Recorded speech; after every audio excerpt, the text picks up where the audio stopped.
ٹھہرا ہوا تھا، جس کے لبوں پر قرآن اور آنکھوں میں حیا خاموشی تھی۔ اس کا نام تھا ثانیہ، ایک ایسی بیٹی جو دنیا کی نظروں میں عام اور اللہ کے ہاں خاص تھی۔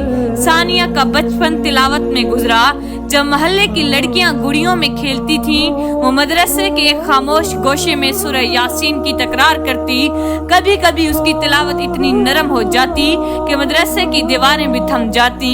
استاد مولانا اسلم آنکھیں بند کر کے سنا کرتے اور اکثر یہی کہتے، یہ بچی نہیں، اللہ کی طرف سے بھیجی گئی امانت ہے۔ ثانیہ کی ماں خدیجہ بی بی اس کی پیشانی پر ہاتھ پھیر کر کہتی تھی، بیٹی تو قرآن کی روشنی ہے، رب تجھے کبھی گمراہ نہ ہونے دے۔ ثانیہ کبھی آئینہ نہیں دیکھتی تھی، بس وضو کرتی اور اپنی آنکھوں میں آنسو لے کر جائے نماز پر بیٹھ جاتی۔ کئی بار راتوں میں جب سو رہے ہوتے تھے سب لوگ، ثانیہ اپنے بستر سے نکل کر تکیے کے نیچے رکھا ہوا قرآن نکالتی اور دھیمی آواز میں سورہ واقعہ کی تلاوت کرتی۔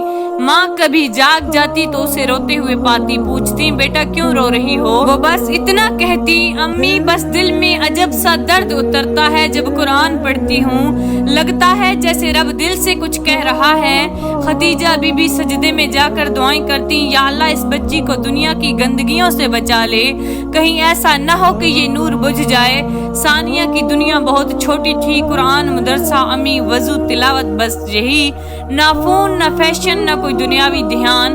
وہ خود کو کافی سمجھتی تھی، مگر اس کی تقدیر کے صفحے پر کچھ اور لکھا جا چکا تھا۔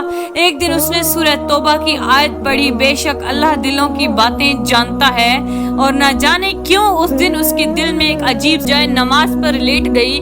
کسی کو نہیں پتا تھا کہ اس رات ثانیہ کی آخری بے فکری کیا تھی۔ اگلی صبح سے اس کی زندگی میں ایسا رنگ آنے والا تھا جو قرآن کے سیاہ حروف سے نہیں، دنیا کی رنگینیوں سے پر اسرار تھا۔ ماں نے اس رات ایک خواب دیکھا، ثانیہ ہاتھوں میں قرآن لیے جا رہی ہے۔ ثانیہ سو رہی تھی، تکیے کے نیچے قرآن رکھے، مگر آنکھیں نم تھیں، جیسے وہ بھی کوئی خواب دیکھ چکی ہو۔ یہ خاموش درد، یہ انجان کیفیت، یہ قرآن کے بیچ چھپا ہوا امتحان، یہ سب کچھ ایک آنے والے اندھیرے کی چپ چاپ آہٹ تھی۔